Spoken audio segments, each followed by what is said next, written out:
অঞ্জনা, আমার রান্নাঘরে সবাইকে স্বাগত। প্রত্যেক শনি আর মঙ্গলবার ঠিক সকাল 9টায় আমি হাজির হচ্ছি আপনাদের সামনে নতুন নতুন রান্না নিয়ে।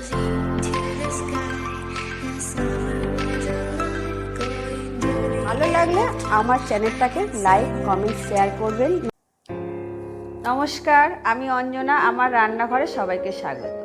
ঠিক সকাল 9টায় আমি আবারও আপনাদের সামনে এসে হাজির হয়ে গেছি। আজকে আমি একটা নতুন রেসিপি নিয়ে এসেছি, যার নাম হচ্ছে তেহেরি। তেহেরি আপনারা অনেকেই নাম শুনেছেন, তো আজকে আমি সেটা করে দেখাবো। তো চলুন ভিডিওটা শুরু করি। প্রথমেই বলে দিই, এই তেহেরিটা আজকে আমি বানাবো পুরোপুরি নিরামিষ। আপনারা যদি আমিষ খেতে চান তাহলে আমাকে কমেন্টে জানাবেন, আমি আমিষও করে দেখাবো তেহেরি। তো প্রথমেই আমি এখানে 500 গ্রাম চাল নিয়েছি। চালটাকে আমি ভালো করে ধুয়ে একটু ভিজিয়ে রাখবো।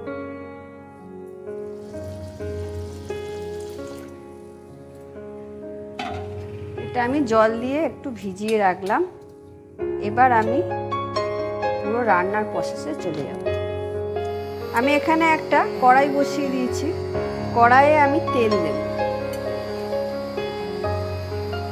কড়াইয়ে আমি 8 থেকে 10 চামচ মতো, 4 চামচের তেল দিয়ে দিয়েছি। তেলটা গরম হয়ে গেলে আমি এর মধ্যে এই মশলাগুলো সব দিয়ে দেবো। এখানে আমি 4টে শুকনো লঙ্কা নিয়েছি, একটু তেজপাতা আছে, আর 4টে নিয়েছি ছোটো এলাচ, একটু দারচিনি, 4টে লবঙ্গ, গোলমরিচ কটা, গোটা গোলমরিচ, আর একটু সাদা জিরে। এই সমস্ত মশলাগুলো আমি তেলে দিয়ে দেবো।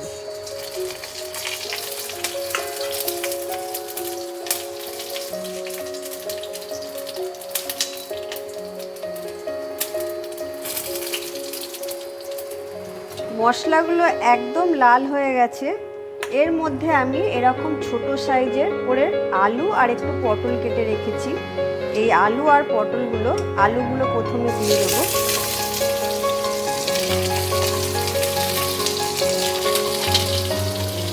তারপরে এই পটলগুলো দিয়ে দেবো। একসাথে আলু পটলগুলো আমি একটু ভেজে নেব।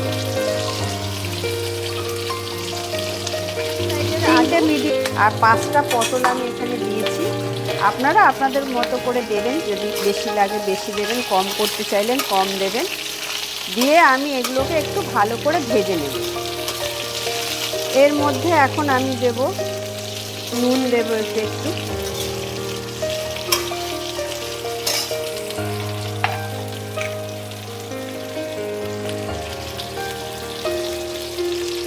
অল্প পরিমাণে নুন দিলাম।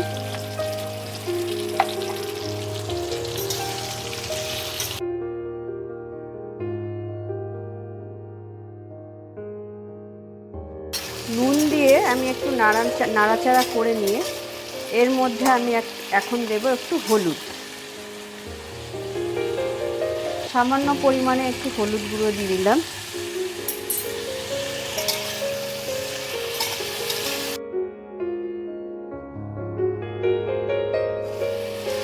হলুদ দিয়ে আমি এগুলোকে কিন্তু ভালো করে একটু ভেজে নিতে হবে, একটু লাল লাল করে ভেজে নেব।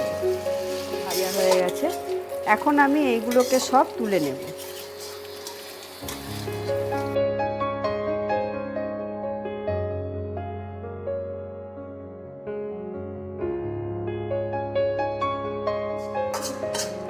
সবগুলো আমি তুলে নিয়েছি এরকম করে। এবার আমি এই তেলের মধ্যে সামান্য একটু আমি তেল দেব, অল্প পরিমাণে সামান্য তেল দিলাম। দিয়ে আমি এখানে 50 গ্রাম সয়াবিন ভিজিয়ে রেখেছি। আধ ঘন্টা আগে ভিজিয়ে রেখেছিলাম। ছোটো দানার সয়াবিন নিয়েছি, আপনারা যে কোনো সয়াবিন নিতে পারেন।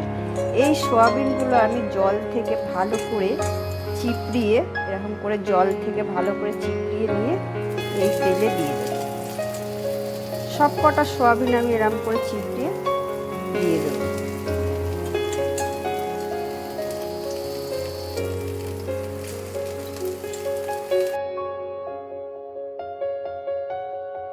সয়াবিনগুলো আমি সব দিয়ে দিয়েছি। সয়াবিনগুলোকে আমি একটু হালকা এটা ভাজবো।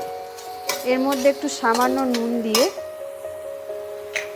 অল্প পরিমাণে নুন দিলাম, দিয়ে এগুলোকে আমি একটু ভেজে নেব।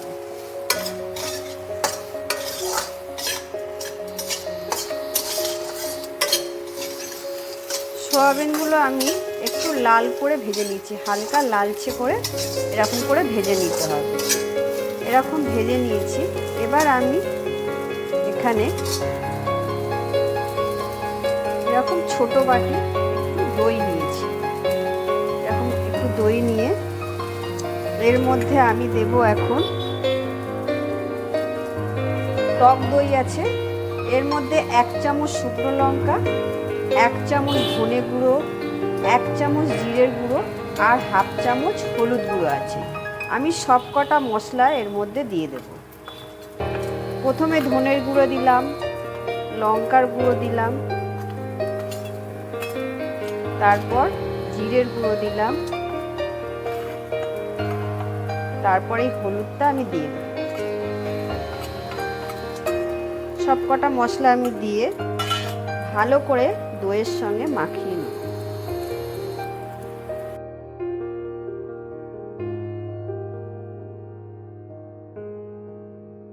এর মধ্যে একটু সামান্য জল দেব, অল্প পরিমাণে, একদম সামান্য জল দেব।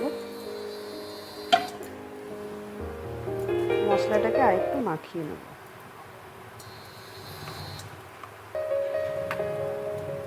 এই মশলাগুলো আমি এর মধ্যে এবার দিয়ে দেব।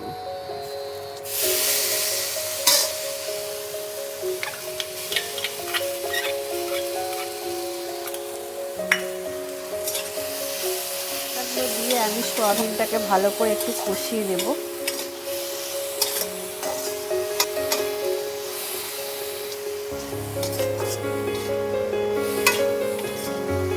এর মধ্যে আমি একটু সামান্য জল দেব যাতে মশলাটা পুড়ে না যায়।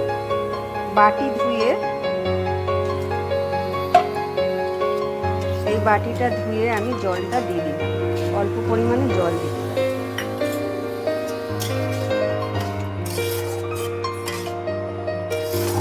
মশলাটা আমি 5 মিনিট মতো একটু ভালো করে কষিয়ে নেব।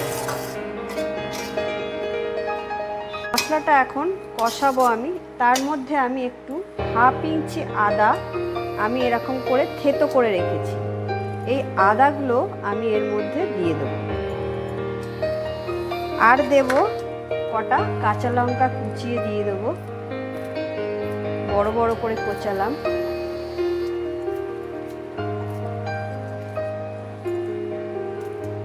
চারটে কাঁচা লঙ্কা কুচিয়ে আমি দিয়ে দিলাম। দিয়ে এটাকে আমি এখন ভালো করে কষিয়ে নেব। মশলা আমি ভালো করে কিন্তু কষিয়ে নিয়েছি। আমি 3 থেকে 4 মিনিট ধরে এটা মশলাটা কষালাম। কষিয়ে এবার আমি এখানে ভেজে রাখা আলু পটলগুলো এর মধ্যে দিয়ে দেব। আলু পটলগুলো সব দিয়ে দিলাম।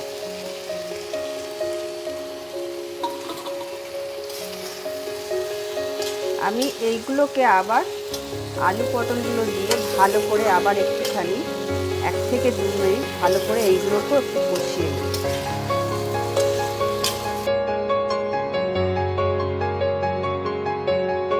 আমি কিন্তু পটল আর আলুগুলো দিয়ে ভালো করে কষিয়ে নিয়েছি।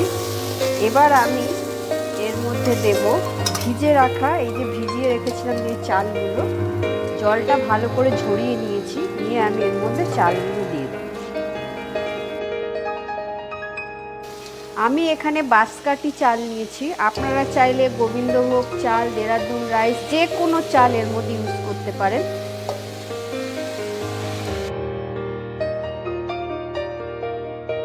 চাল আমি এর মধ্যে দিয়ে দিলাম। দিয়ে এগুলোকে আমি ভালো করে এবার চালের সাথে ভালো করে মিশিয়ে নেব।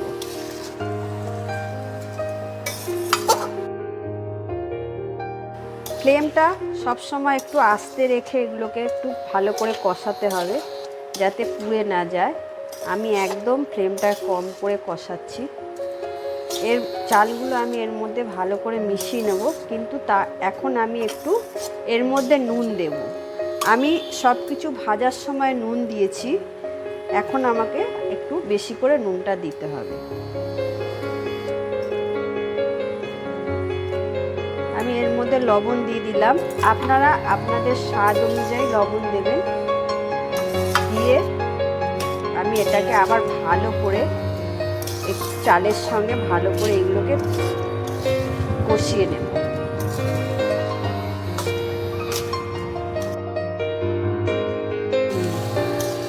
আমি চালের সাথে এগুলোকে ভালো করে কিন্তু আমি নাড়িয়ে চাড়িয়ে নিয়ে একটু কষিয়ে নিলাম। এবার আমি এর মধ্যে একটু চিনি দেব, মতো আমি এর মধ্যে চিনি দিয়ে দিলাম। যেহেতু টক দই দেওয়া আছে, একটু চিনি, যে কোনো জিনিসে একটু চিনি দিলে রান্নার টেস্টটা ভালো খুলে যায়। আজকে আমার একদমই রান্না করতে ইচ্ছা করছিল না, নানা রকম তরকারি ডাল এসব করার ইচ্ছা নেই, তাই আজকে আমি এই রেসিপিটা তৈরি করলাম আর ভাবলাম আপনাদেরকে এই রেসিপিটা করে দেখাই।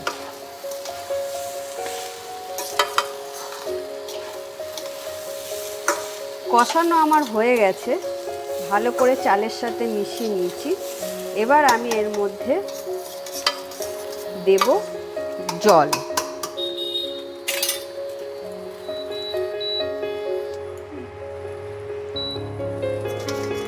এবার আমি এখানে জল দেব। জলটা আমি গরম করে নিয়েছি, এখানে একটু গরম জল দিতে হবে। পরিমাণ মতো জলটা এটা দিতে হবে। এখানে আমি একটু জলটা হালকা গরম করা, জলটা এমনভাবেই দিতে হবে, এতটাই দিতে হবে যেটা হয়েও যাবে আর জলটা পুরোটা টেনে নেবে। সেটা আপনারা বুঝবেন কি করে?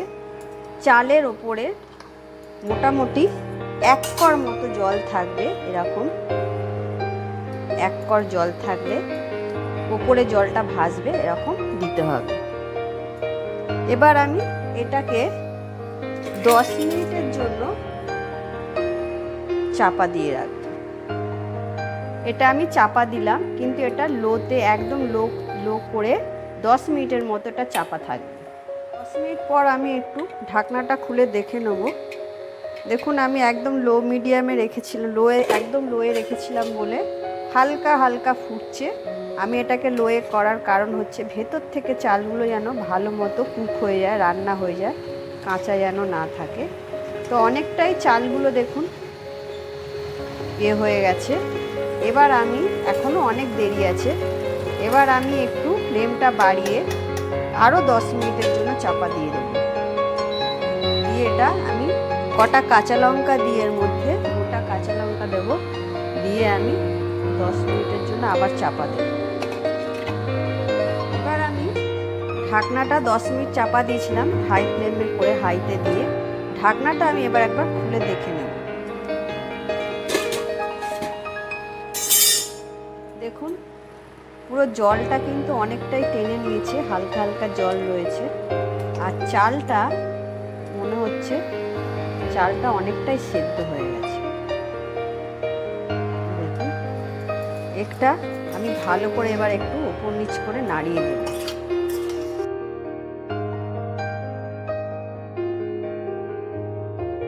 আমি ভালো করে নাড়িয়ে দিয়েছি। দিয়ে এখানে আমি এবার একটু দেব গরম মশলা গুঁড়ো, দিলাম একটু সামান্য, আর দেব এখানে একটু ঘি দেব।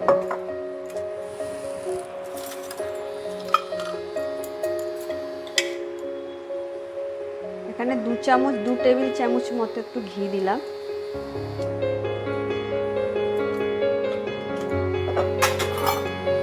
ঘি দিয়ে এগুলোকে আমি ভালো করে একটু নাড়িয়ে নেব।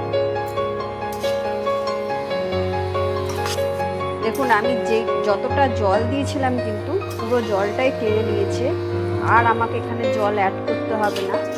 আপনারা যদি মনে করেন যে আপনাদের চালটা সেদ্ধ হয়নি, জল একটু লাগবে, পরে আপনারা গরম জল অল্প পরিমাণে অ্যাড করতে পারবেন। ভালো করে মিশিয়ে নিয়ে এবার আমি, যাতে এতে গরম মশলার ঘিয়ের সেন্টটা ভালো মতো ঢুকে যায়, আমি একদম লো ফ্লেম দিয়ে মিনিট 5-এর জন্য এটা চাপা দিয়ে রাখব। 5 মিনিটের জন্য চাপা দেব, যেন ভেতর থেকে আরেকটু ভালো মতো সেদ্ধ হয়ে যায়। এবার আমি এই ঢাকনাটা খুলব। খুলে আমার কিন্তু তেহেরি একদম রেডি। দেখুন জল শুকিয়েও গেছে আর আমার তেহেরি হয়ে গেছে। এবার আমি সার্ভ করছি।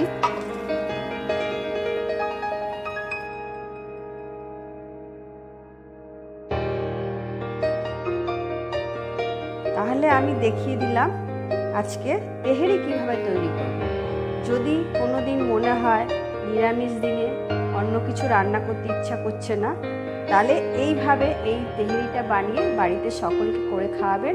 চেটে পুটে খেয়ে উঠে যাবে। আর আমার ভিডিওটা যদি ভালো লেগে থাকে লাইক কমেন্ট শেয়ার করে দেবেন। টাটা।